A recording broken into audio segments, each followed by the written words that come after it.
What NASCAR has just announced is incredible for some and bad news for others. We're looking at you, Rick Hendrick and Roger Penske.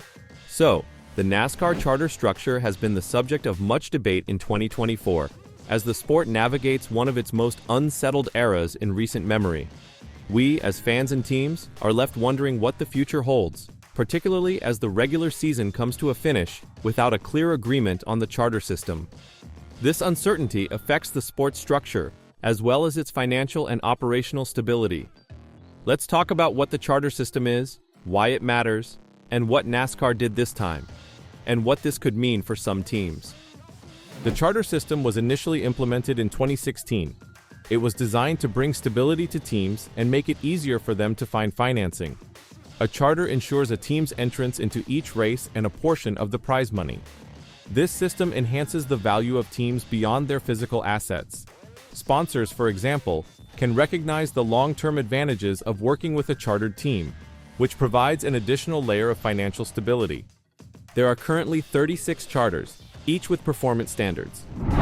If a team finishes in the bottom 3 for 3 consecutive years, NASCAR may reclaim the charter. Teams can only possess 4 charters. The existing charter agreement was due to expire in 2020, but it was extended. Negotiations for a new agreement were meant to be completed earlier this year, but the process has dragged on. This delay has created uncertainty. For example, Stewart-Haas Racing has chosen to cease operations, putting 4 charters on the market. The significance of these charters has varied greatly.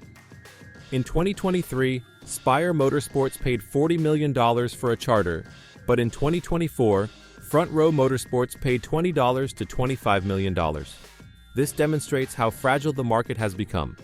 Teams are dissatisfied with how revenue is allocated under the present deal. NASCAR receives 51% of the broadcast deal revenue, followed by teams at 39% and racetracks at 10%. Running a race car in the Cup Series costs approximately $18 million per year. This amount excludes expenses such as driver salaries, marketing, and sponsorship activities. Because of the revenue split, teams must produce 60% to 80% of their revenue from sponsorships. This dependency on sponsorships causes financial strain. In contrast, Major League Baseball teams rely on sponsorships for only 8% to 12% of their revenue. NASCAR's model is unusual, with cars frequently sporting new sponsor-driven looks for each race. However, due to their reliance on sponsors, teams have extremely tight profit margins. Teams began to express their worries in 2022, calling the current approach flawed. They asked for a larger portion of the new media rights agreement, which spans 2025 to 2031. NASCAR's new media rights contract, worth $7.7 billion over 7 years, is its most valuable yet. However, it hasn't addressed the team's worries. In reality, it has posed new challenges. NASCAR originally intended to have 3 broadcast partners, but ended up with 4. This fragmented strategy may cause subscription fatigue among fans, as they may need numerous subscriptions to watch races, including the Xfinity Series. NASCAR's programming will be distributed across 5 platforms. While streaming may appeal to younger people, casual fans may struggle to keep up with the season. Bob Pockrass of Fox Sports provided an important update on Friday regarding NASCAR's new charter arrangement. He confirmed that going forward, teams will be limited to 3 charters. This development represents a substantial shift in how teams operate and manage their involvement in the series. There is good news for teams like Hendrick Motorsports and Joe Gibbs Racing, which presently run with 4 charters. They will be grandfathered in under the new rules. This implies they can continue to operate 4 chartered cars without making any adjustments to their current structure. This provision assures that these top-tier teams stay competitive and stable as NASCAR implements the new agreement. Other clubs working under the new 3-charter rule have some latitude. While they can only have 3 charters, they can enter a 4th car in races.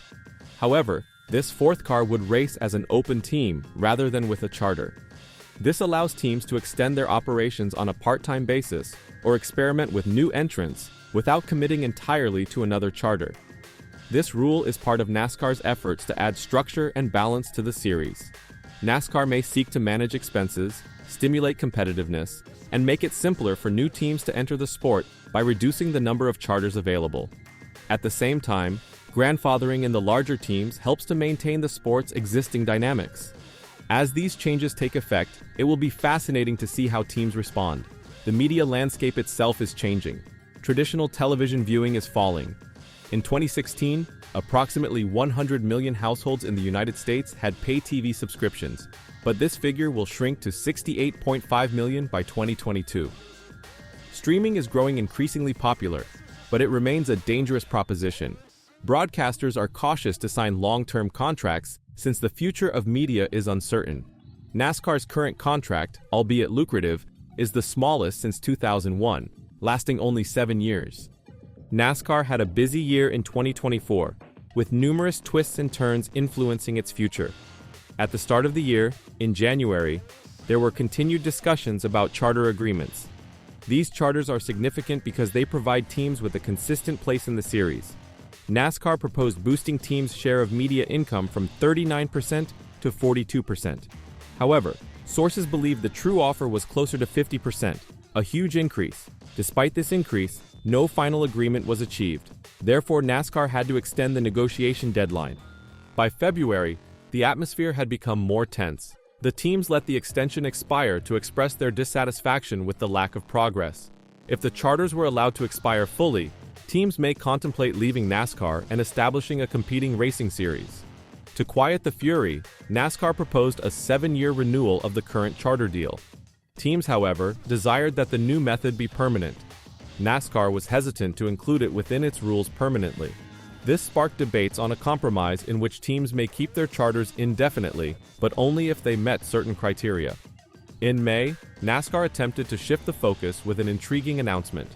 They launched an in-season tournament to coincide with TNT Sports' broadcast schedule. The winner of this tournament took home $1 million. While this increased excitement for fans, it was uncertain whether it would reduce tensions between NASCAR and the teams. June brought another unexpected news. It was revealed that NASCAR was considering allowing the France family to purchase charters. This was surprising because, under existing rules, no member of the France family, which manages NASCAR, may own a charter. They may be using the example of Roger Penske, who owns IndyCar and a team in the series, to influence their choice. However, some teams may be uncomfortable with this concept. Along with this, talk of a cost cap and enabling private equity firms to invest in charters began to emerge.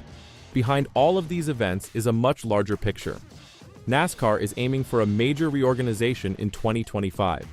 They're making significant adjustments to their internal operations to increase efficiency and concentration.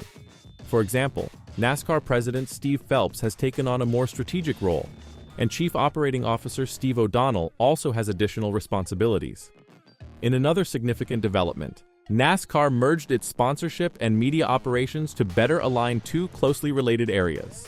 What NASCAR has announced is undoubtedly transformative, signaling a pivotal moment for the sport's future. The 3-charter limit is poised to restructure team strategies and alter the competitive dynamics of the series.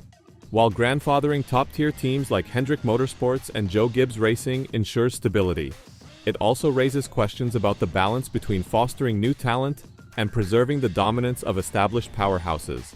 This delicate balance will likely shape NASCAR's trajectory for years to come. One of the most notable challenges is the financial strain on teams.